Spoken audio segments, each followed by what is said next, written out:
Hello everyone, welcome to my channel brilliant minds. तो आज के इस वीडियो में हम class 12 chapter number 3 clearing settlement and legal framework का पार्ट 6 पढ़ेंगे। प्रीवियस वीडियो में मैंने आपको यहाँ पे मार्जिन फॉर इंस्टीट्यूशनल डील्स तक पूरा पढ़ा दिया था कि मार्जिन क्या है, उनका इम्पोजिशन क्या है, मार्जिन की क्या क्या टाइप्स हैं, वो सब हमने पढ़ लिया था। आज हम पढ़ेंगे कि levy of margin for institutional deals ये क्या है और मतलब ये सारी चीजें किस तरह से वर्क करती हैं। So without wasting time let get started. देखो, पहला पॉइंट हमें यहाँ पे दिया है, institutional transactions are identified by the use of the participant code at the time of the order entry. यानी कि जब भी हम क्या करते हैं, अपनी डीलिंग्स अपनी ट्रेडिंग परफॉर्म करते हैं सिक्योरिटी की, तो जब हम इंस्टीट्यूशनल ट्रांजैक्शंस करते हैं तो वो किस तरह से आइडेंटिफाई होते हैं कि जो उसका पार्टिसिपेंट कोड था, जैसे कि हर किसी को अपने कोड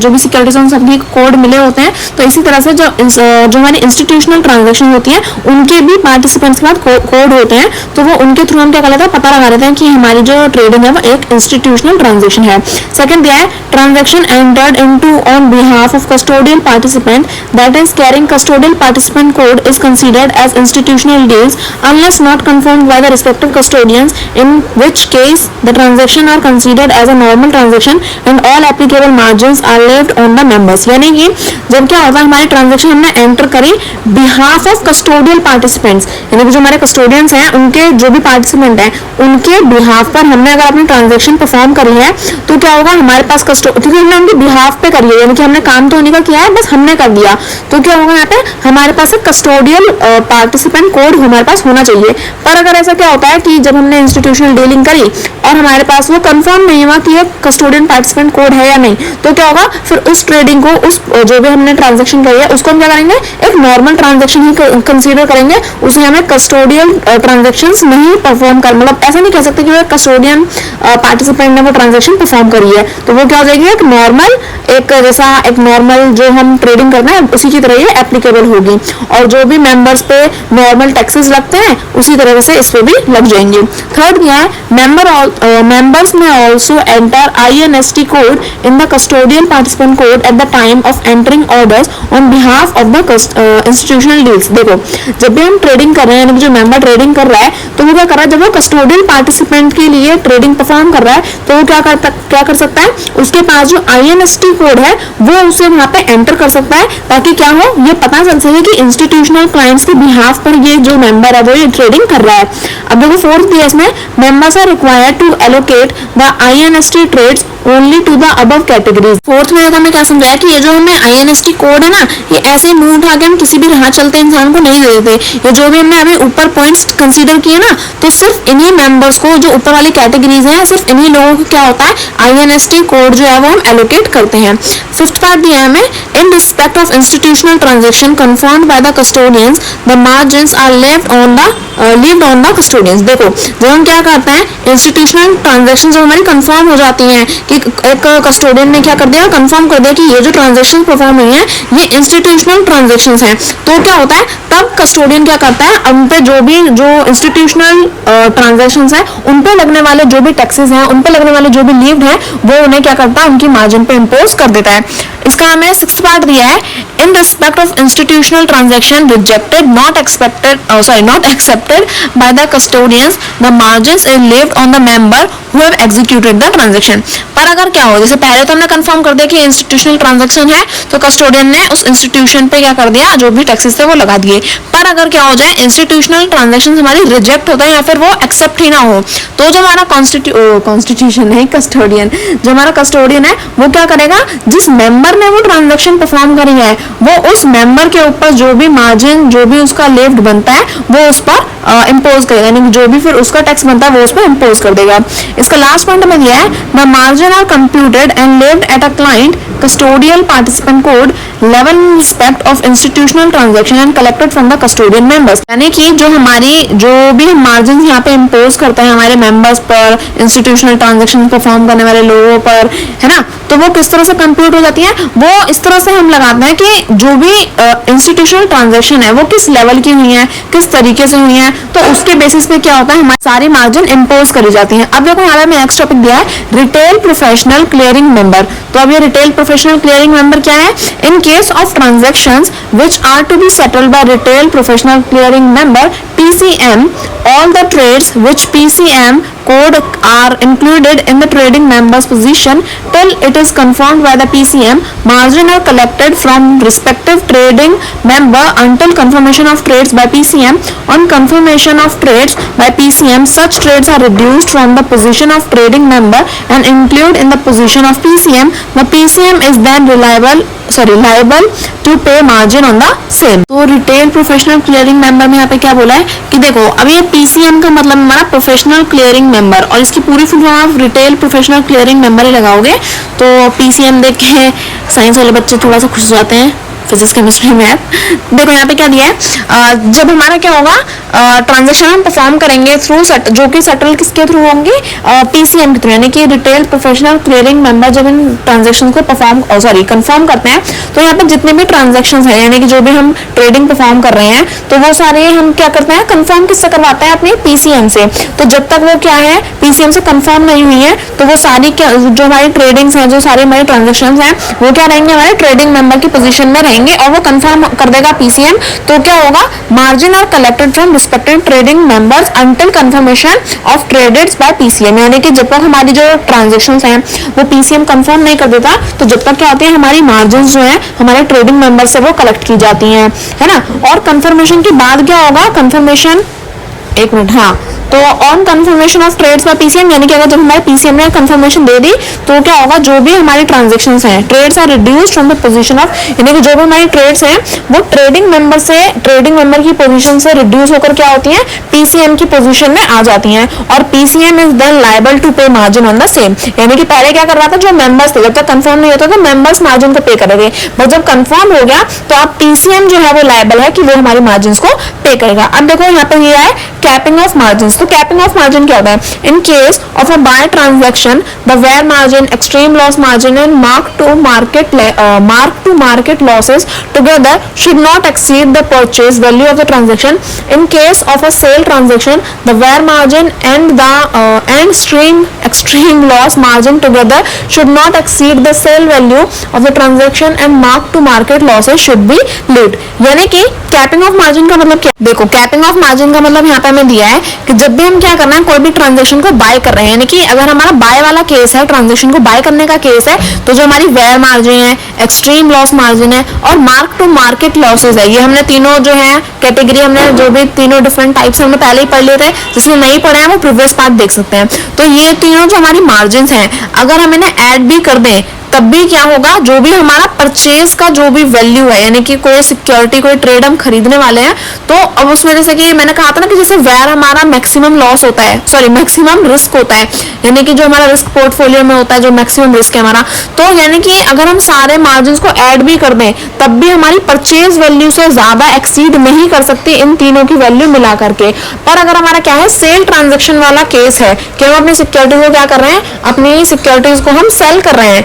इस वाला ट्रांजैक्शन का ये वाला केस चल रहा है, सेलिंग वाला केस चल रहा है, तो हमारा वेयर मार्जिन और एक्सट्रीम लॉस मार्जिन अगर हम इन दोनों को ऐड कर दें तब वो हमारी सेल वैल्यू को एक्सीड नहीं कर सकते और जो हमारी मार्क टू मार्केट लॉसेज है वो क्या होता है, हमारा लीव्ड हो जाता है, यानी कि वो हमारा टैक्स हो जाता है। अब देखो हमें नेक्स्ट टॉपिक दिया है extension upon early pay in of security. तो जब हम अपने सिक्योरिटीज को ट्रेड करते हैं तो एक बार पे इन डे आता है और एक बार पे आउट डे आता है। तो पे इन डे में क्या होता है, पे इन डे ऑफ सिक्योरिटीज में क्या होता है कि जब हमारी सिक्योरिटीज का पे इन डे होगा उसका मतलब हमारी सिक्योरिटीज आएंगी, यानी कि हमें फंड यहाँ पे हमें प्रोवाइड करना पड़ेगा जिसमें इन्वेस्टर से हम सिक्योरिटीज ले रहे हैं। तो यहाँ पे क्या दिया है, इन cases where early pay in of securities is made prior to the securities pay in, such position for which early pay in EPI of security is made is exempt for margin. The EPI of security is allocated to client having not deliverable position on a random basis unless specific client details are provided by the member custodian. Member custodian, however, should ensure that appropriate early pay-in benefits of margin is passed on to the relevant client. Additionally, member custodian can specify the client to whom the early pay-in may be allocated. अब देखो यहाँ पे क्या बोला है कि जब भी हम क्या करते हैं early pay in of securities कर देते हैं, तो पे इन का मतलब होता है कि जब भी, अब देखो जैसे मैंने आपको 10th क्लास में पढ़ाया था पे इन और पे आउट, पता नहीं आपने मेरे से 10th पढ़ी है या नहीं, पर फिर भी मैं एक बार आपको बता देती हूँ, क्योंकि बच्चों को बहुत ज़्यादा कंफ्यूजन रहता है कि क्या पे इन है क्या पे आउट है। तो कैसे याद रखना, पे इन जब भी हमें कोई भी चीज़ हमें मिलती कब है, जब हम कुछ देते हैं। जैसे कि अब यहाँ पे दिया है पे इन ऑफ सिक्योरिटीज, तो पे इन ऑफ सिक्योरिटीज यानी कि हमें सिक्योरिटीज कब मिलेंगे, जब हम फंड प्रोवाइड करेंगे। तो यहाँ पे क्या दिया है, early pay in of securities, यानी कि हमें सिक्योरिटीज जल्दी कब मिल जाती हैं, तो उसके क्या बेनिफिट्स हैं, या जल्दी जल्दी से कुछ फायदा भी होता है सिक्योरिटीज को, या कुछ फायदा नहीं होता है, बस यूं ही दे देते हैं। तो देखो क्या दिया है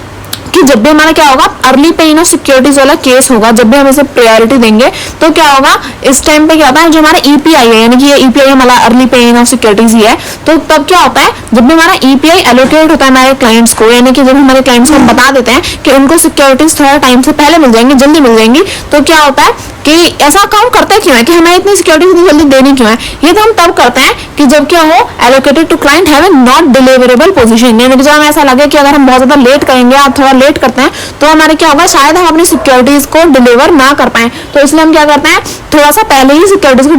डिलीवर कर देते हैं। फॉर एग्जाम्पल कि जैसे आपको पता है कि आज से 10 दिन बाद आप कहीं चले जाओगे, आपको अपने दोस्त को कोई सामान देना है, तो आप 10 दिन बाद तो नहीं दे पाओगे, तो आप क्या करोगे, जो भी आपका टाइम फिक्स किया था उससे थोड़ा पहले डिलीवर कर दोगे। तो बिल्कुल उसी की तरह है। तो रैंडम बेसिस पे हम क्या करते हैं, on a random basis unless specific client details are provided by the member, यानी कि हम कस्टोडियन और जो मेंबर है उन सबको हम पहले से इन्फॉर्म कर देते हैं और अपनी सिक्योरिटीज को अर्ली पे इन कर देते हैं। अब देखो अब क्या होता है, इसके कुछ बेनिफिट्स भी होते हैं। अब जैसे कि अगर आपने सिक्योरिटी टाइम से पहले आपने पहुंचा दी तो उसके जो बेनिफिट्स जो भी होंगे, यानी कि जो भी मार्जिन है जो भी लगनी होगी, वो सब आपको जो भी उसके मतलब जो भी रूल्स और रेगुलेशंस के हिसाब से जो भी आपको बेनिफिट्स, एप्रोप्रिएट बेनिफिट्स जो आपको मिलने चाहिए, वो क्या होंगे, रेलेवेंट क्लाइंट को मिल जाएंगे। जो भी इस क्लाइंट का जो भी क्लाइंट था जो उन बेनिफिट्स के लायक था, उसको वो बेनिफिट्स मिल जाते हैं। अब देखो यहाँ पे क्या दिया है, exemption upon early paying of funds. अभी क्या था, अर्ली पेइंग ऑफ सिक्योरिटीज, यानी कि हमें पहले सिक्योरिटीज मिल गई। अब यहाँ पे क्या है, अर्ली पेइंग ऑफ फंड्स है, यानी कि हमें फंड्स टाइम से थोड़ा पहले मिल जाए। तो यहाँ पे क्या दिया है, इसमें दे रखा है, in case where early paying of fund is made prior to the fund paying, such positions for which early paying EPI of fund is made and extend from margin based on the client details provided by the member custodian. Early paying of funds specified by the member custodian for a specific client and for a settlement is allocated against the securities in the descending order of the net buy value of outstanding position of the client. यानी कि जो हमारा exception है, अब यहाँ पे पहले तो हमने क्या कि सिक्योरिटीज थोड़ी पहले दे दी, अब हमने क्या किया, फंड थोड़ा पहले दे दिए, तो उसका भी कुछ ना कुछ तो मतलब सोच समझ के ही देते होंगे। तो यहाँ पे इसका क्या मतलब है, अर्ली पे इन फंड्स हम इसलिए परफॉर्म करते हैं कि देखो अगर हमने किसी केस में early pay in of funds को प्रायोरिटी दी है, तो उस पोजीशन में हम क्या करेंगे, in such position for which early pay in EPI of funds is made are extend for margin based on the client detail provided by the member custodian. यानी कि जब भी हम पे in of funds, early pay in of funds perform करेंगे, तो सबसे पहले हम क्या करेंगे, अपने क्लाइंट को जो भी डिटेल्स है वो प्रोवाइड कर देंगे, कि जो भी हमारा क्लाइंट है उसको सारी डिटेल्स प्रोवाइड करने के बाद बाय द मेंबर और कस्टोडियन, या तो मेंबर क्लाइंट को सारी डिटेल्स दे देगा, फिर जो कस्टोडियन है वो सारी डिटेल्स दे देगा कि हम क्या करने वाले हैं, आपको जो भी सिक्योरिटीज का जो भी फंड है वो हम थोड़ा सा पहले प्रोवाइड कर देंगे। और अर्ली पेइंग फंड से क्या हम स्पेसिफाई करते हैं कि जो हमारी सेटलमेंट है वो क्या हो जाए, सही से एलोकेट हो जाए और कोई भी सिक्योरिटी के अगेंस्ट कोई भी प्रॉब्लम क्रिएट ना हो जब भी हम डीलिंग करें, ट्रेडिंग करें। तो जो भी हमारे डिसेंडिंग ऑर्डर की वैल्यूज है, यानी कि जो भी हमारे सिक्योरिटीज है जिनको हम बाय करने वाले हैं, उनकी नेट वैल्यू जो भी है वो हम डिसेंडिंग ऑर्डर के अकॉर्डिंग उसे परफॉर्म करते हैं। अब यहाँ पे दिया है नेक्स्ट टॉपिक हमारा, how is online exposure monitored, यानी कि जब भी हम ऑनलाइन ट्रेडिंग करते हैं तो वो सब किस तरह से हम यहाँ पे मॉनिटर करते रहते हैं कि कोई प्रॉब्लम ना हो, सारी ट्रेडिंग सही से परफॉर्म हो जाए, या फिर कितने परसेंट सिक्योरिटीज कहाँ जा रही है, कैसे डिलीवर हो रही है, तो वो ऑनलाइन एक्सपोजर किस तरह से हम परफॉर्म करते हैं। तो NSCCL has put in place an online monitoring and surveillance system whereby exposure of the member is monitored on a real-time basis. A system of alerts has been built in so that both the members and NSCCL are alerted as per preset levels reaching 70%, 85%, 90%, 95% and 100%. When the member approach their allowable time, the system enables NSCCL to further check the micro details of the member position if required and take protective actions. यानी कि जब भी हमारा NSCCL क्या करेगा, online monitoring करेगा, या फिर हम कह सकते हैं सर्विलेंस सिस्टम, या फिर हम यूँ कह सकते हैं कि जब हम ऑनलाइन ट्रेडिंग करते हैं तो कोई ना कोई तो उस चीज़ को मॉनिटर कर रहा होगा ना कि किस तरह से ट्रेड परफॉर्म हो रही है। तो NSCCL क्या करता है, हर टाइम क्योंकि वो उसको यही काम है कि ट्रेडिंग किस तरह से परफॉर्म हो रही है, तो वो उसको मॉनिटर करे। तो NSCCL क्या करता है, अपने मेंबर्स के लिए, जो भी क्लाइंट्स हैं, जो भी इन्वेस्टर्स हैं, उन सबके लिए पूरे टाइम क्या करता रहता है, सब कुछ मॉनिटर करता रहता है कि रियल टाइम बेसिस पे सारी चीजें सही चल रही है, नहीं चल रही है, किसी मेंबर को कोई परेशानी तो नहीं है, या फिर जो भी अलग अलग दिक्कतें हैं उन सबको ध्यान में रखता है। अब जो हमारा सिस्टम है वो अलर्ट कर देता है। अब देखो यहाँ पे हमें कुछ प्रीसेट लेवल्स भी मिलते हैं कि जब हम अपनी ट्रेडिंग परफॉर्म कर रहे हैं तो उसमें हमें कितने टाइम में क्या हम ट्रेडिंग जो कर रहे हैं वो किस तरह से परफॉर्म हो रही है, उसका कुछ टाइम लिमिट है या हमें कितने देर तक वो ट्रेडिंग परफॉर्म करनी है। तो उस सभी के प्रीसेट लेवल्स पहले से ही हमारे पास होते हैं। जैसे कि आपने अपनी जो ट्रेडिंग है वो 70% परफॉर्म कर ली, 85, 95, 90, 100 जो भी आपकी वो प्रीसेट लेवल जैसे आप अप्रोच करते हो तो क्या होता है कि when the member approach there allowable time, तो वो हमारा जो अलार्म है या हम यूँ कह सकते हैं जो सिस्टम है वो हमें अलर्ट कर देगा कि ये आपकी इतनी परसेंटेज आपकी जो है वो आपने इतना कंप्लीट कर लिया है और आपके पास इतना टाइम बचा है। तो इस तरह से हमारे सिक्योरिटीज जो है वो या फिर हम कहते हैं हमारा सिस्टम जो है वो अलर्ट भी करता रहता है कि ट्रेडिंग करते वक्त आपने कितना परफॉर्म कर लिया है, कितना रह गया है। The system enables NSCCL to further check the micro details of member position. यानी कि जो NSCCL है जो सिस्टम है वो क्या करता है, यानी कि जिस सिस्टम पे हम बैठ के ट्रेडिंग परफॉर्म कर रहे हैं तो NSCCL वो सिस्टम क्या करता है, NSCCL को एनेबल करता है, इतना वो करता है, सशक्त करता है कि क्या हो कि जो भी मेंबर्स की पोजीशन को लेकर जो भी माइक्रो डिटेल्स हैं, यानी कि हर टाइप की डिटेल्स हमारे NSCCL के पास होती हैं कि जो ट्रेडिंग किस तरह से परफॉर्म हो रही है। अब देखो यहाँ पे अगर किसी इन्वेस्टर के साथ या किसी क्लाइंट के साथ कुछ भी फ्रॉड होता है तो उसके अगेंस्ट में प्रोटेक्टिव एक्शंस भी लिए जाते हैं। The online surveillance mechanism also generate various alert reports on any price, volume movement of securities not in line with past trend patterns. For this purpose, the exchange maintains various database to generate alerts. The alerts are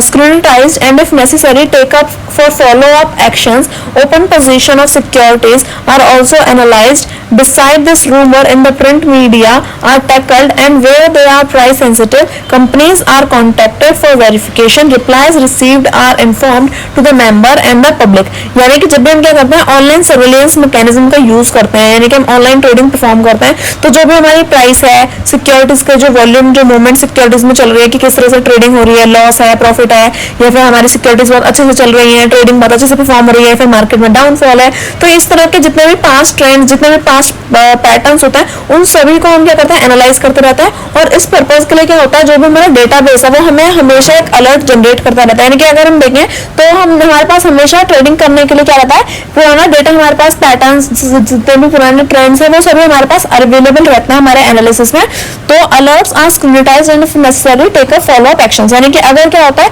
हमें या फिर NSCCL को ऐसा लगता है कि अब हमें यहाँ पे कुछ सही से ट्रेडिंग परफॉर्म नहीं हो रही है, कुछ एक्शंस लेने की जरूरत है, या फिर जो सामने वाला क्लाइंट है जो ट्रेडिंग परफॉर्म कर रहा है उसे ऐसा लगता है कि हाँ अब सिक्योरिटी का पैटर्न कुछ इस तरह से चल रहा है, ट्रेंड में कुछ हाई या लो जाने वाला है, तो वो भी अलग अलग एक्शंस यहाँ पे परफॉर्म कर सकता है। Open position of securities are also analysed beside this rumour in the print media tackled. यानी कि जब भी अगर कोई रूमर फैला देता है कि सिक्योरिटीज में या फिर जो स्टॉक मार्केट में कोई घाटा आने वाला है, लॉस होने वाला है, सबका फलाना ठिकाना, तो ये जितने भी टाइप के रूमर्स अगर हम यहाँ पे प्रिंट मीडिया के थ्रू या अलग अलग सोर्सेज के थ्रू अगर क्या होता है रूमर्स फैलाया जाता है तो उसको भी क्या करता है NSCCL जो ऑनलाइन सर्विलेंस जो प्रोवाइड कर रहा है हमें, तो वो उस सबको टैकल करता है। और जितने भी प्राइस सेंसिटिविटी है, यानी कि सिक्योरिटीज को लेकर के प्राइस का अप डाउन होना, कंपनी क्या मतलब अलग अलग चीजें ला रही है, जो भी कॉर्पोरेट एक्शन है उन सभी को लेकर के क्या कर देती है जो NSCCL है वो वेरिफिकेशन करती रहती है और क्या करती रहती है सारे मेंबर्स और सारी पब्लिक को जो भी रिप्लाईज हैं उन सबको परफॉर्म करती रहती है। यानी कि इन शॉर्ट आप ऑनलाइन अच्छे से अपनी ट्रेडिंग परफॉर्म कर सकते हैं, आपको ज्यादा कोई परेशानी होगी नहीं। अब देखो मैं हमें पर नेक्स्ट दिया है कि ऑनलाइन तो हो गया, एक बार ऑफलाइन मॉनिटरिंग भी होती है या नहीं होती कि सब कुछ बस कंप्यूटर बैठ के ही चल रहा है। So what is offline monitoring? Offline surveillance activity consists of inspection and investigation. As per regulatory requirements, trading members are to be inspected in order to verify the level of compliance with various rules, bylaws and regulation of the exchange. The inspection verify if the investor interests are being compromised in the conduct of business by the member. अब देखो inspection जो होती है वो स्कूलों में भी होती है, मतलब अभी तो आप लोग छोटे ही हो, मतलब छोटे तो नहीं, मतलब हाई स्कूल में हो, पर आपकी लास्ट क्लास चल रही है, अगर आप 12th में हो तो तो जैसा आपने देखा होगा कि स्कूलों में भी ऑफलाइन मॉनिटरिंग होती रहती है कि स्कूल में सब कुछ सही चल रहा है या नहीं चल रहा। तो बिल्कुल उसी तरह जब हम इतना बड़ा काम कर रहे हैं, स्टॉक मार्केट में इतने सारे लोगों का पैसा लगा हुआ है, अरबों खरबों रुपए लगा हुआ है, तो वहाँ पे ऑनलाइन सर्विलेंस भी होती है हमारे पास में, ऑनलाइन मॉनिटरिंग भी होती रहती है और ऑफलाइन मॉनिटरिंग भी होती रहती है कि जो सारी सर्विसेज हैं, जितने भी मेंबर्स हमने यहाँ पे रख रखे हैं अपने स्टॉक मार्केट में, वो सही से काम कर भी रहे हैं या कुछ उनका घोटाला ही चल रहा है। तो इसमें क्या होती है, इंस्पेक्शन होती है, इन्वेस्टिगेशन होती है, यानी कि कभी भी लोग आ जाते हैं चेकिंग करने और अगर कुछ गड़बड़ लगती है तो उस सब के बारे में सवाल जवाब भी होते हैं। तो सारी जो भी रेगुलेटरीज हैं वो सब कुछ ध्यान रखती हैं। ऐसा नहीं है कि कुछ भी होता रहता है सिक्योरिटीज में, ऐसा नहीं होता। तो यानी कि सारी इन्वेस्टिगेशन अच्छे से करने के बाद, सारे लेवल को अच्छे से देखने के बाद कि जो भी हमारे रूल्स एंड रेगुलेशंस हमें दे रखे हैं, हमारे एक्सचेंज में जो भी रूल्स एंड रेगुलेशंस हैं, रेगुलेटरी सही से सब कुछ सही से परफॉर्म करें, तो यानी कि वो सारी चीजें चेक होती रहती हैं। The inspection verifies if investors, हाँ अगर ऐसा लगता है इंस्पेक्शन के दौरान या इन्वेस्टिगेशन के दौरान अगर ऐसा लगता है कि जो भी इन्वेस्टर्स हैं उनके संग कुछ गड़बड़ हो रही है या उनके पैसे को थोड़ा सा इधर उधर किया जा रहा है या कुछ भी माल प्रैक्टिसेस परफॉर्म की जा रही है, इन्वेस्टर्स का जो भी इंटरेस्ट, जो भी पैसा बनता है उसके संग कुछ कॉम्प्रोमाइज किया जा रहा है, तो हमारी जो सिक्योरिटीज मतलब जो भी इन्वेस्टिगेशन इंस्पेक्शन करने आता है वो क्या करते हैं, इसके लिए एक्शंस भी परफॉर्म करते हैं। तब देखो यहाँ पे नेक्स्ट दिया है हमारा नेक्स्ट टॉपिक आज का, how are index based market wide circuit breakers price ban for securities imposed. यानी कि अभी जो 3 नाम लिए ना मैंने, अब वैसे तो 2 ही दिख रहे हैं, index based market wide circuit breakers और प्राइस बैंड, ये किस तरह से हमारी सिक्योरिटीज में इम्पोज होता है। अभी होते क्या क्या है तो पहले समझना है और फिर किस तरह से इम्पोज होता है ये भी समझ लेते हैं। An index based market wide circuit breaker system applies at 3 stages of the index movement, either where 10%, 15% and 20%. These circuit breakers bring about a coordinated trading halt in the trading on all equity and equity derivatives market across the country. The breakers are triggered by the movement in either Nifty 50 or Sensex, whichever is breached earlier. Detail of circuit breaker are given in chapter 3. यानी कि in last line में उन्होंने ये भी कहा है कि ये जो सर्किट ब्रेकर है, जो प्राइस बैंड है, इन सभी का जो एक डिटेल्ड एक्सप्लेनेशन है वो हम चैप्टर 3 में ही पढ़ लेंगे। सो डोंट वरी, यहाँ पे छोटा सा दे रखा है पार्ट, पर इसका एक एक्सप्लेन और डिटेल वर्जन भी चैप्टर 3 में ही अवेलेबल है। तो देखो यहाँ पे क्या बोला इसमें हमें, ये जो हमारा index based market wide circuit breaker system है ना, ये हमारे 3 स्टेजेस में अप्लाइड होता है। अब ये पूरा इसका नाम ही है, तो ये कुछ इसे समझने लायक चीज नहीं है कि ये index based market wide circuit breaker, इसमें क्या मतलब नई चीज है जो इतना लंबा चौड़ा है, ये इसका बस नाम है। और ये हमारे मतलब हम इसे किस तरह से सिस्टम में अप्लाई करते हैं, किस तरह से ट्रेडिंग में अप्लाई करते हैं, तो ये किस तरह से अप्लाई होता है, ये इसके 3 स्टेजेस होते हैं जिसमें हम इसे अप्लाई करते हैं अपनी ट्रेडिंग के दौरान। तो पहला क्या यहाँ पे हमें दिया कि इंडेक्स मूवमेंट ईदर वे 10%, 15% और 20%। यानी कि जब हमें इतना तो पता है कि इंडेक्स क्या होता है, जो भी हमारी अलग अलग सिक्योरिटीज है, जैसे हम कॉपी में फर्स्ट पेज पे या सेकंड पेज पे जो भी आपका फ्रंट पेज होता है, आप इंडेक्स में आते हो कि अलग अलग चैप्टर्स हैं। तो बिल्कुल इसी तरह सिक्योरिटी मार्केट में भी या स्टॉक मार्केट में भी क्या होता है, जो भी हमारी अलग अलग सिक्योरिटीज ट्रेड कर रही है, तो उनका हमारे पास एक इंडेक्स मूवमेंट होता है, एक इंडेक्स होता है कि कौन सी सिक्योरिटी किस तरह से परफॉर्म कर रही है। तो यहाँ पे हमें यही दे रखा है कि इंडेक्स जो है वो किस तरह से मूवमेंट हमें दे रहा है, 10% की मूवमेंट दे रहा है, यानी कि मार्केट में हमारी जो सिक्योरिटीज है वो 10% हाई है, लो है, 15%, 20%, इस सब की वो हमें क्या देता है, इन्फॉर्मेशन देता रहता है। अब ये जो सर्किट ब्रेकर्स है, ये क्या करता है, कोऑर्डिनेट ट्रेडिंग हॉल्ट लाता है हमारे इक्विटी और इक्विटी डेरिवेटिव मार्केट्स में। जैसे कि अब जो सर्किट ब्रेकर है, सर्किट ब्रेकर का मतलब क्या होता है कि जब भी हम कुछ बीच में से सर्किट तोड़ दें, जो तो हमने की हटा दी, हमने बल्ब हटा दिया, हमने करंट लाना बंद कर दिया, हमने कोई रेजिस्टेंस डाल दिया, ये सारी चीजें। तो सर्किट ब्रेकर क्या करता है, जब भी हम ट्रेडिंग परफॉर्म करते हैं उसमें एक हॉल्ट, एक परेशानी खड़ी कर देता है कि किस तरह से, जैसे कभी कभार हमें जो अलग अलग देश, हमारा जो कंट्री है, हमारा जो वर्ल्ड है वो पूरा ग्लोबलाइज्ड है, तो सारे कंट्री एक दूसरे से क्या रहती है, कनेक्टेड रहती है। तो ये हमारी जो मार्केट है वो क्या रहती है, ग्लोबलाइज्ड रहती है। तो अब सारी इक्विटीज और इक्विटी डेरिवेटिव मार्केट जो है, यानी कि अब इन सब में क्या रहता है, एक हॉल्ट, एक परेशानी सी खड़ी हो जाती है। जब भी हमारा क्या होता है कि अगर जैसे ग्लोबलाइज्ड हमारा वर्ल्ड है, तो अगर किसी एक देश की इकोनॉमी गिरती है तो उससे रिलेटेड जितने भी कंट्रीज हैं उन सब में भी थोड़ा सा हमें इफेक्ट देखने को पड़ता है। तो उसी तरह से हमारी मार्केट में भी एक हॉल्ट क्रिएट हो जाता है। और सर्किट ब्रेकर यही है। अब breaker are triggered by movement in either of, अब देखो जब हमारा निफ्टी 50 जो सेंसेक्स है, ये हमारे क्या है, इसमें हमारे देश की टॉप, निफ्टी 50 में हमारे देश के जो टॉप 50 कंपनीज होती होती हैं उन सबका डेटा होता है। तो अगर देश की टॉप 50 कंपनीज अगर वो उनकी परफॉर्मेंस बहुत अच्छी है तो हम ओवरऑल ये कह सकते हैं कि हाँ हमारे देश की इकोनॉमी भी बहुत अच्छे से ग्रो कर रही है, बहुत सब कुछ बहुत सही चल रहा है। पर अगर क्या होता है कि एकदम से डाउनफॉल ही होता जा रहा है तो हम कह सकते हैं कि इकोनॉमी थोड़ी सी क्या जा रही है, नीचे होती जा रही है, क्योंकि हमारी जो सबसे अच्छी कंपनी है वही ढंग से परफॉर्म नहीं करेंगी तो बाकी किस तरह से परफॉर्म करेंगी। तो यहाँ पे हमें इस तरह से हम देख लेते हैं कि किस तरह से यहाँ पे जो भी हमारा ब्रेकर है, सर्किट ब्रेकर, किस तरह से हमारी सिक्योरिटीज को ट्रिगर कर रहा है। अब इसका पूरा एक डिटेल एक्सप्लेनेशन की किस तरह से इम्पोज हो रहा है हमारे सिक्योरिटीज में, तो वो चैप्टर 3 में ही है। जब इसका टॉपिक आ जाएगा तो मैं उसमें आपको समझा दूंगी। नेक्स्ट नेम है what is settlement guarantee mechanism of the exchange, यानी कि जब भी हमने ट्रेडिंग परफॉर्म करी है तो उसका सेटलमेंट गारंटी हम मतलब वो सेटल हो गई, उसकी गारंटी किस तरह से हमारा एक्सचेंज हमें प्रोवाइड करता है, तो उसका मैकेनिज्म क्या है। A settlement guarantee fund provides the cushions for any residual risk in the event of failure of a trading member to meet settlement obligation or committing defaults. The fund is utilized to the extent required for successful completion of the settlement. This has eliminated counterparty risk of the trading on exchange. The market has now full confidence that settlement will take place in time and will be completed irrespective of possible default by isolated trading member. देखो settlement guarantee का mechanism क्या है इसमें मैं बताया। तो देखो जो हमारा सेटलमेंट गारंटी मैकेनिज्म है इसमें क्या होता है कि ये हमारा एक सेटलमेंट गारंटी फंड प्रोवाइड है, यानी कि हम कह सकते हैं कि जब हम ट्रेडिंग परफॉर्म करते हैं तो जो एक बायर और एक सेलर है इन दोनों के बीच में सबसे बड़ा रिस्क कौन सा होता है, इनका ये रिस्क होता है कि सामने वाला अगर मना कर दिया तो ट्रेडिंग करने से, उसने ट्रेडिंग परफॉर्म करने से मना कर दिया कि नहीं है मुझे सिक्योरिटीज नहीं चाहिए या उसे आप सिक्योरिटीज नहीं देनी, तो इस तरह का जो रिस्क है वो सबसे बड़ा होता है, सबसे मतलब बेकार टाइप का होता है कि आप इतना टाइम तक आपने पहले मेहनत मकसद करके सिक्योरिटी ली, आप ट्रेडिंग करने के बारे में सोच रहे हो, शायद आप उसका प्राइस ऊपर नीचे हो गया तो सामने वाले ने मना कर दिया ट्रेडिंग करने से, तो इस तरह के रिस्क अगर आ जाता है तो इस तरह से हम ट्रेडिंग ही नहीं कर पाएंगे। तो इसलिए हम पहले ही क्या कर लेते हैं, एक इसका सेटलमेंट गारंटी फंड हम एक पहले ही हम अपने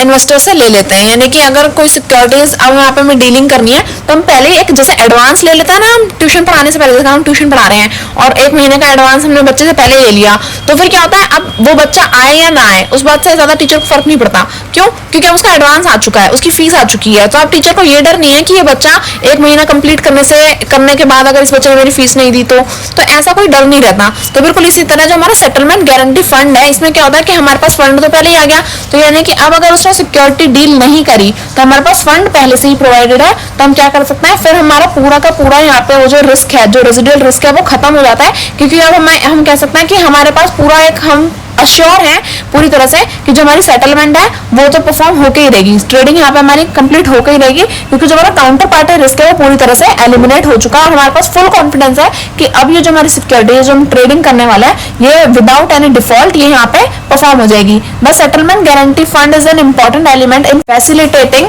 the settlement process. The fund operates like a self insurance mechanism and is funded through the contribution made by NSCCL, NSC, penalty amount, fines etcetera recovered by NSCCL। यानी कि जब हम क्या करते हैं एक सेटलमेंट गारंटी फंड एक्ट जब हम परफॉर्म करते हैं तो यहाँ पे क्या होता है कि पूरी की पूरी अश्योरेंस हो जाती है कि ट्रेडिंग हमारी परफॉर्म होगी। ये एक सेल्फ इंश्योरेंस मैकेनिज्म है कि फंड आने के बाद हमारा जो NSCCL है, NSC है, ये सब क्या करते हैं कि अगर सामने वाले ट्रेडर ने यहाँ पे ट्रेडिंग परफॉर्म नहीं करी तो उसके पास क्या होता है पेनल्टी अमाउंट उस पर लगाई जाती है और उससे फाइन भी रिकवर किए जाते हैं थ्रू NSCCL। अब जो हमारा नेक्स्ट टॉपिक है how security identified through international security identification number, तो इसे भी हम रीड आउट कर लेते हैं। तो इसमें मैं दे रखा है SEBI being the national numbering agency for India has permitted NSDL to allot in international security identification number for demat shares while allotting ISINs. NSDL ensure that, अब देखो इतना तो हमें पता ही है 10th में ही था हमारे डिपॉजिटरी वाले चैप्टर में, अब मुझे इतना याद है तो आप लोगों को भी याद होगा कि ISIN नंबर हमने पढ़ा था कि ये क्या होता है हमारा एक इंटरनेशनल सिक्योरिटी आइडेंटिफिकेशन नंबर होता है। अब हर सिक्योरिटी हम किस तरह से आइडेंटिफाई करेंगे, अगर हम जो हमारे क्लाइंट्स हैं उन सबके नाम वाम और कितने लोगों के सेम होते हैं, है ना, तो इस तरह से तो हम आइडेंटिफाई नहीं कर सकते, तो इसलिए हम क्या करते हैं हर सिक्योरिटी उसका एक यूनिक नंबर, एक आइडेंटिफिकेशन नंबर देते हैं कि इस नंबर को अगर हम डालेंगे तो हमें पता चल जाएगा कि ये सिक्योरिटी इस इंसान की है और इसके इतने जो भी मतलब सिक्योरिटी से रिलेटेड जो भी इंफॉर्मेशन है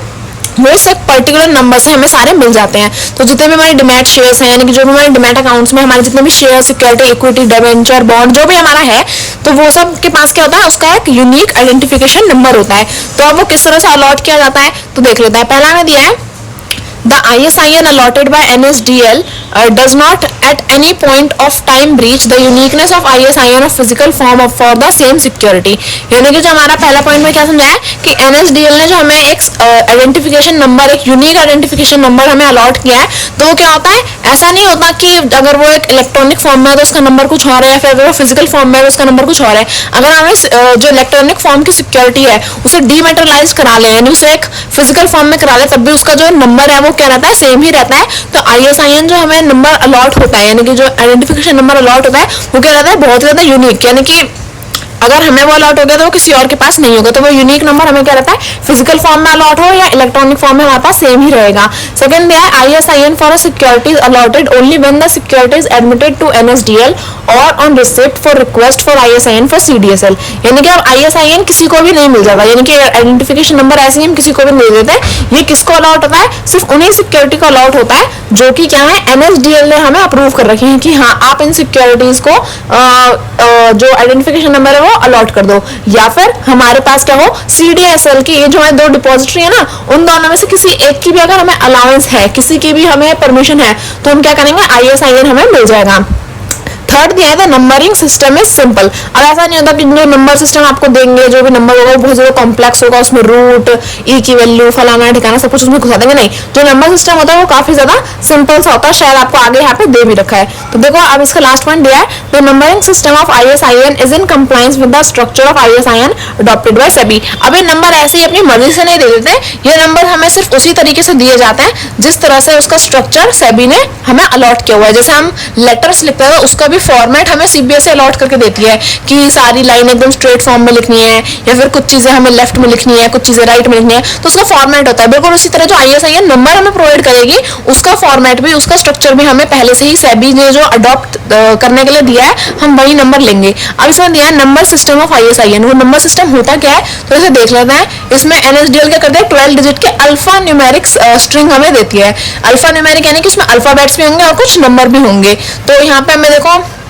कोड भी देते हैं। The first 2 character represent country code. जो पहले के 2 कैरेक्टर होते हैं ना, जो हमारे अल्फाबेट्स होते हैं, वो क्या रिप्रेजेंट करता है, वो कंट्री कोड को, कि सिक्योरिटी इंडिया की है, पाकिस्तान की है, बांग्लादेश की है, अमेरिका की है, कोरिया की है, कहाँ की है। तो वो जो फर्स्ट 2 लेटर्स होते हैं वो कंट्री कोड को रिप्रेजेंट करते हैं। और लास्ट में दिया the third character represent the issuer type as detailed in the table 3.9। यानी कि जो थर्ड कैरेक्टर होगा वो क्या रिप्रेजेंट करेगा कि किस टाइप का इश्यूअर है, वो सेंट्रल गवर्नमेंट की सिक्योरिटी है, स्टेट गवर्नमेंट की है, म्युनिसिपल कॉर्पोरेशन की है, तो वो सब। तो यहाँ पे रखा है सेंट्रल गवर्नमेंट की होगी तो A लिखा होगा, स्टेट गवर्नमेंट होगी तो B होगा, municipal corporation C, union territories की है तो D, company, statutory, corporation, banking company तो E लिखा होगा, और म्यूचुअल फंड्स के है तो क्या लिखा होगा, F लिखा होगा। अब देखो यहाँ पे दिया है the list may be expanded as per need, maximum issuer type can be 35 A to Z and 0 to 8। The partly paid up shares are identified by 9। The next 4 characters 4th to 7 character represent company identification। जैसे हमने अभी देखा, पहले 2 character क्या करेंगे, country को represent करेंगे। अब जो थर्ड नंबर है वो इश्यूअर टाइप को रिप्रेजेंट करेगा, और जो पीछे के जो 4 कैरेक्टर हैं 4th to 7 वो क्या रिप्रेजेंट करेंगे कि कंपनी की आइडेंटिफिकेशन क्या है, of which first 3 character are numeric and 4 character are alpha character. यानी कि पहले के 3 कैरेक्टर क्या होंगे, न्यूमेरिक होंगे, यानी कि 1 2 3 इस तरह से नंबर होंगे, और बाद के जो 4 कैरेक्टर होंगे वो क्या होंगे, अल्फा कैरेक्टर होंगे, उनके अल्फाबेट्स होंगे। The numbering begins with 001A and continues till 999A and proceed to 001B। The next 2 character, the 8th and 9th। अब देखो पहले समझाया कि किस तरह से, पहले के 3 नंबर क्या होंगे, पहले के 3 कैरेक्टर होंगे नंबर, जैसे इसमें दिया है हमें 001, तो 3 नंबर हो गए, और जो हमारे चौथा से लेके 7th तक होगा वो क्या होंगे, अल्फाबेट्स। तो 001A से शुरू होकर 999A तक जाता है। इसी तरह से फिर हम B C D ऐसे करते करते Z तक हम परफॉर्म करते हैं। अब इसमें दिया था next 2 character 8th and 9th character represent security type for a given security. अब 7 7 कैरेक्टर तो हो गया। अब जो 8th और 9th कैरेक्टर है वो क्या रिप्रेजेंट करता है कि सिक्योरिटी जो हमें रिप्रेजेंट की गई है, रिप्रेजेंट सिक्योरिटी टाइप। जो सिक्योरिटी है वो किस टाइप की है, इक्विटी है, हमारी बॉन्ड है, डिबेंचर है, क्या है, तो वो सिक्योरिटी टाइप होती है। Both the character are numeric. और जो 8th और 9th कैरेक्टर होता है वो क्या होता है, न्यूमेरिक होते हैं।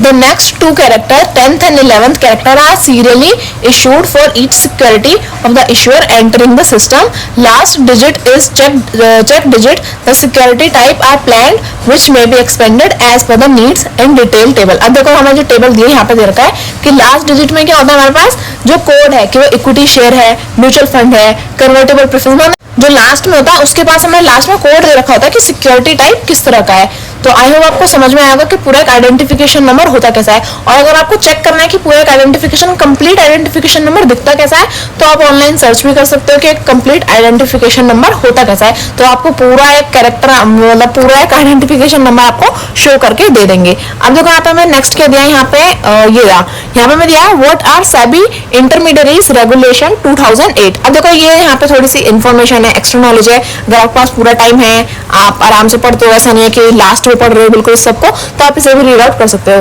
देखो यहाँ पे दिया है कि सेबी इंटरमीडियरीज रेगुलेशन 2008, ये वाला कौन सा मतलब क्या रूल है ये, तो दिया है one of the main function of SEBI is to register and regulate the functioning of various type of intermediaries and person associated with security market in a manner as to ensure smooth functioning of the market and protection of interest of the investors. These intermediaries are detailed in the SEBI Act are stock broker, sub broker, share transfer agent, bankers to issue, trustees of trust deed, registrars to an issue, merchant bankers, underwriters, portfolio manager, investment advisor, depository, participant, custodians of securities, foreign institutional investor, credit trading agencies, asset management companies, clearing member of a clearing corporation, trading member of a derivative segment of a stock exchange, collective investments scheme, venture capital funds, mutual funds and any other intermediary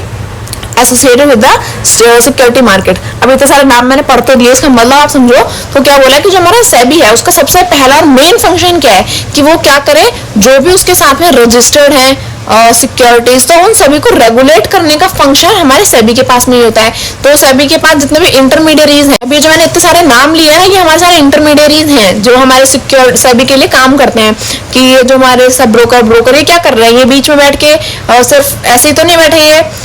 तो ये क्या करते हैं, सेबी की help करते हैं सारे rules and regulation को रेगुलेट करने में। कि अगर किसी इन्वेस्टर को कोई परेशानी है तो ब्रोकर उसकी हेल्प करते हैं, और भी बहुत सारे लोग होते हैं जो हेल्प करते हैं। अगर हमें किसी चीज़ की ज़रूरत है तो हम किसी जो एडवाइजर है उनके पास जा सकते हैं, हमें कुछ समझ नहीं आ रहा था, हम मतलब बहुत सारे लोगों की हेल्प ले सकते हैं ताकि हम ट्रेडिंग अच्छे से परफॉर्म कर सके। तो हमारे सेबी का मेन फंक्शन क्या है, जितने भी लोग रजिस्टर्ड हैं उन सभी के लिए रेगुलेशंस को अच्छे से, जो भी रूल्स एंड रेगुलेशंस बनाए गए हैं उन सभी को अच्छे से परफॉर्म करवाना और सभी चीज़ों का ध्यान रखना। अब दिया है SEBI has issued regulation governing the registration and regulatory framework for each of these intermediaries. However given the fact that many requirement and obligation of most intermediaries are common, SEBI consolidate the requirements and issued the SEBI intermediaries regulation 2008. These regulations were notified on May 26, 2009। यानी कि जो सेबी है वो क्या करता है, जितने भी रूल्स एंड रेगुलेशंस है, अब ऐसा तो नहीं है कि जो ब्रोकर के लिए रूल है वही हमारे एडवाइजर्स के लिए भी रूल होंगे, ऐसा तो नहीं हो सकता। तो यानी कि सबकी रिक्वायरमेंट्स अलग होती है, तो सेबी सबका ध्यान रखता है कि किस इंटरमीडियरी को किस चीज़ की जरूरत है। ज्यादातर क्या होता है, रूल्स थोड़े कॉमन से ही होते हैं, बहुत बड़ा डिफरेंस नहीं होता, पर थोड़ा थोड़ा डिफरेंस सभी में होता है। तो यहाँ पे क्या करता है, सेबी सबको सारे जो भी इन्वेस्टर हैं, जितने भी इंटरमीडियरीज हैं, उन सभी को कंसोलिडेट करके रखता है, उन सभी का ध्यान रखता है सेबी, और जितने भी रूल्स एंड रेगुलेशन हैं उन सभी को सही से परफॉर्म करवाता है। और यहाँ पे दिया है, ये यहाँ पे जो हमारा रेगुलेशन है, दीज रेगुलेशन ये कब नोटिफाइड हुई थी, May 26, 2009 में सारी चीजें हमारी रेगुलेट हुई थी, नोटिफाइड की गई थी। These regulation apply to all the intermediaries mention above. यानी कि जितनी भी रेगुलेशंस हैं, रूल्स रेगुलेशंस बनाए गए हैं, वो सभी इंटरमीडियरीज के लिए अप्लाइबल है। ऐसा नहीं है कि इनमें से कोई इंटरमीडियरी, कोई ब्रोकर, कोई सब ब्रोकर मानने से मना कर देगा तो या तो उसे पनिश किया जाएगा, जो भी पेनल्टीज हैं वो लगाई जाएंगी, या फिर उसे बाहर कर दिया जाएगा। पर ये जो रूल्स है वो किस पे नहीं लागू होते हैं, except foreign institutional investor, foreign venture capital investor, mutual funds, collective investment scheme and venture capital funds. तो ये रूल्स और जो रेगुलेशंस है वो किस पे अप्लाई नहीं होते, ये जो मैंने अभी 3-4 नाम लिए ना, इन पर ये जो इंटरमीडिएरीज के जो भी रेगुलेशंस अप्लाई की गई हैं ऊपर वाले इंटरमीडिएरीज पे, वो इन लोगों पर अप्लाई नहीं होती है, कि फॉरेन इंस्टीट्यूशन इन्वेस्टर पे, फॉरेन वेंचर कैपिटल्स पे। तो क्या होता है, the salient feature for regulation are as under. तो अभी जो रेगुलेशंस हमने बनाई है, रूल्स एंड रेगुलेशंस बनाई है, तो इस सब का एक फीचर क्या है, यानी कि ये क्या परफॉर्म करना है हमारे लिए। तो पढ़ना स्टार्ट कर। तो देखो साइलेंट फीचर्स क्या है हमारे रेगुलेशंस के। पहला दिया है SEBI regulation put in place a comprehensive regulation which is applicable to all intermediaries. The common requirements such as grant of registration, general obligation, common code of conduct, common procedure for action in case of default and miscellaneous provision are applicable for the all intermediaries. यानी कि जो हमारा SEBI regulations है, ऐसा नहीं है कि सेबी किसी में भेदभाव करेगा कि ये सिक्योरिटी कुछ ज्यादा वैल्यू की है तो इसके साथ हम कुछ अलग बर्ताव करेंगे, इस ट्रेडर के पास ज्यादा पैसा है तो ऐसा कुछ इसके साथ अलग हम बर्ताव करेंगे, या बीच में किसी कुछ डिस्क्रिमिनेशन करेंगे, ऐसा कुछ नहीं होता। सेबी के जो भी रूल्स एंड रेगुलेशंस हैं वो सभी के लिए क्या होता है, एप्लीकेबल होते हैं। जितने भी इंटरमीडिएरीज हैं उन सभी के लिए एप्लीकेबल होते हैं। और जो भी रिक्वायरमेंट्स हैं कि रजिस्ट्रेशन करना, common code of conduct, obligations, तो यानी कि जो भी रिक्वायरमेंट्स हैं वो सभी के लिए सेम रहते हैं, ज्यादा डिफरेंस नहीं होता। सबको क्या है, एक ही तरीके से काम करना पड़ता है। कोई भी अगर डिफॉल्ट करेगा तो पनिशमेंट मिलेगी। तो यानी कि सभी के लिए कॉमन प्रोसीजर फॉर एक्शन सबके लिए सेम ही रहता है। सेकंड इसमें मैं दिया है an applicant can file application in the prescribed format along with additional information as required under the relevant regulation along with the requisite fees. The existing intermediaries may within the prescribed time file the disclosure in the specified form. The disclosure are required to be made public by uploading the information on the website specified by SEBI. The information of commercial confidence and private information furnished to SEBI shall be treated confidential in the event intermediaries wishes to operate in a capacity as an intermediary in a new category. Such person may only file the additional shortened form disclosing the specific requirement of the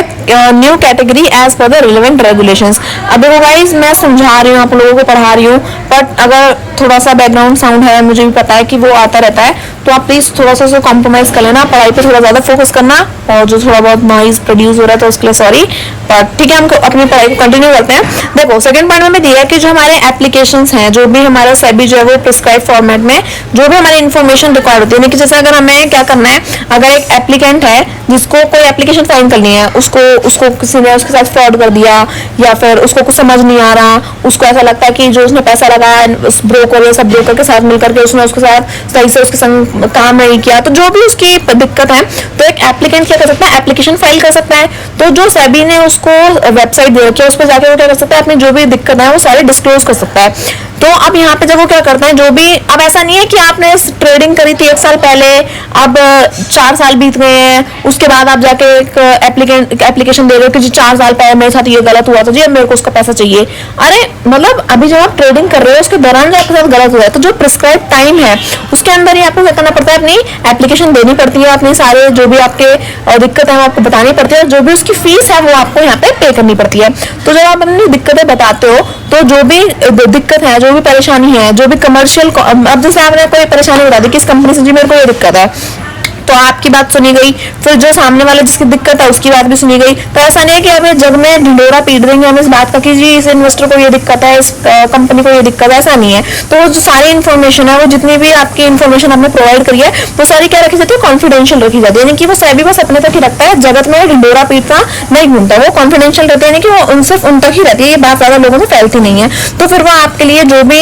steps हैं, जो भी मतलब आप पे किया जाना चाहिए, वो सारे जो है वो एक्शंस परफॉर्म किए जाते हैं, और जो स्पेसिफिक रिक्वायरमेंट्स हैं तो वो भी आपके लिए परफॉर्म की जाती है, कि अगर आपके साथ कुछ गलत हुआ है या कंपनी ने कुछ गलत किया है या आपको जो भी इंसाफ मिलना चाहिए था, वो सभी आपके लिए परफॉर्म करती है। थर्ड दिया है the fit and proper criteria have been modified to make it principle based, the common code of conduct has been specified at one place. यानी कि जो भी फिट और प्रॉपर क्राइटेरिया है, ऐसा नहीं है कि इस सिक्योरिटी के लिए हम कुछ और करेंगे, दूसरी सिक्योरिटी के लिए कुछ नए रूल्स एंड रेगुलेशन बना देंगे, नहीं, जो सबके लिए जो भी फिट और प्रॉपर क्राइटेरिया है उसी के प्रिंसिपल बेसिस पे हम सारा काम करते रहते हैं। और सभी के लिए क्या रहता है, कॉमन कोड ऑफ कंडक्ट रहता है, कि अगर ये इस सिक्योरिटी के लिए हम ये काम करें तो दूसरी सिक्योरिटी के लिए ये काम होगा, ऐसा नहीं है कि हम कुछ डिस्क्रिमिनेशन यहाँ पे क्रिएट कर देंगे। इसका फोर्थ पार्ट दिया था registration granted to intermediaries have been made permanent unless surrender by the intermediary और सस्पेंडेड और cancelled in accordance with this regulations, यानी कि जो भी रजिस्ट्रेशन ग्रांटेड करी है इंटरमीडिएरीज की तो वो क्या रहती है, परमानेंट रहती है। जैसे कि आप सेबी ने ब्रोकर या सब ब्रोकर या एडवाइजर या मर्चेंट बैंकर्स इन सबको अलाउ किया, उन सबको ग्रांट किया अपने लिए। तो ऐसा नहीं है कि वो कभी भी उसका मन चाहेगा तो बेकार में फालतू में आप लोगों को धक्के मार के अपनी जॉब से बाहर निकाल देंगे, नहीं, ऐसा नहीं होता। अगर उसने आपको ग्रांट किया है तो आप परमानेंट हो वहां पर अगर जब तक आप सरेंडर ना करना चाहो कि मेरे को ये काम नहीं करना तो आप छोड़ दो, या फिर कुछ सेबी को पता चल गया कि आप लोगों ने कुछ गड़बड़ करी है, आपने कुछ घोटाला कर दिया अपने काम में, तो फिर जब तक आपको सस्पेंड ना कर दे, आपको कैंसिल ना कर दे, जब तक आप क्या रहता है अपने काम में परमानेंट रहते हो। फिफ्थ पार्ट दिया है हमें, procedure for action in case of default and manner of suspension or cancellation of certificate has been simplified to shorten the time usually faced by the parties without compromising with the right of reasonable opportunity to be heard. Surrender of certificate has been enabled without going through lengthy process, यानी कि अगर किसी party को surrender करना है कि अब वो नहीं करना चाहता है, किसी इंटरमीडिएट को यहाँ पे सरेंडर करना है कि अब बस बहुत हो गया, अब उससे वही सब नहीं परफॉर्म हो रहा है, वो कुछ और करना चाहता है, तो ऐसा नहीं है कि उसके जो उसने अगर सस्पेंशन या कैंसिलेशन सर्टिफिकेट है तो उसको देने में बोलते लंबा टाइम खींच देंगे या उस बंदे को हम छोड़ेंगे ही नहीं, बहुत लंबे टाइम तक अपने पेपर वर्क में अटका के रखेंगे, ऐसा कुछ भी नहीं होता। आपको ज्यादा से ज्यादा कोशिश करी जाती है कि बहुत ज्यादा लंबा प्रोसेस ना खींचा जाए। अगर आपको रिक्वायरमेंट है जल्दी से छोड़ने की तो आपको इजीली आपको कैंसिलेशन सर्टिफिकेट, सरेंडर और सर्टिफिकेट आपको मिल सके ताकि आप बिना किसी परेशानी के आराम से इस काम को छोड़ सको। लास्ट पॉइंट दिया है, while common requirements will be governed by the new regulation, the intermediary specific requirements will continue to be as per the relevant regulations applicable to individual intermediaries. The relevant regulation will be amended to provide for the specific requirements. यानी कि last point हमें क्या बताएं, इसमें बताएं कि अगर किसी की कॉमन रिक्वायरमेंट्स हैं, जैसे कि जो न्यू रेगुलेशंस बनी है, अब ऐसा तो है ना कि सिक्योरिटी से बहुत ज्यादा डिफरेंस होता है कि हर किसी को अलग अलग रूल्स की जरूरत है, तो नहीं, सपोज आते हैं ज्यादातर कॉमन रिक्वायरमेंट्स ही रहती है। तो जो इंटरमीडिएरीज हैं उन सभी के रिक्वायरमेंट्स को फुलफिल किया जाता है, जो भी रेलेवेंट रेगुलेशंस हैं, यानी कि जो भी रेलेवेंट सही चीजें हैं उन सभी को परफॉर्म किया जाएगा। इंडिविजुअल इंटरमीडिएरीज हैं उन सब की भी बात सुनी जाती है, उन सबको भी जो चीजें चाहिए कि उन्हें ऐसा लगता है कि इनके लिए ये सुविधा होनी चाहिए तो उन सबको भी हम प्रोवाइड करते हैं। तो the relevant regulation will be amended to provide for specific requirements, यानी कि जो भी रेलेवेंट रेगुलेशंस हैं वो सब भी हम परफॉर्म करते हैं ताकि जो भी रिक्वायरमेंट्स हैं इंटरमीडिएरीज की वो फुलफिल हो सके। तब ये हमने आज तो इतना पढ़ लिया है। तो अब जो हमारा नेक्स्ट टॉपिक है, what does SEBI prohibition of insider trading regulation 2015 deal with, ये हमें नेक्स्ट वीडियो में कंप्लीट करेंगे। तो आई होप मैंने अभी आपको जितना भी समझाया वो सब कुछ आपको समझ आएगा। फिर भी अगर आपको कोई डाउट है तो मेरे कमेंट सेक्शन में पूछ सकते हैं। वीडियो अच्छी लगी हो तो प्लीज वीडियो को लाइक करें, subscribe to my channel. Thank you for watching.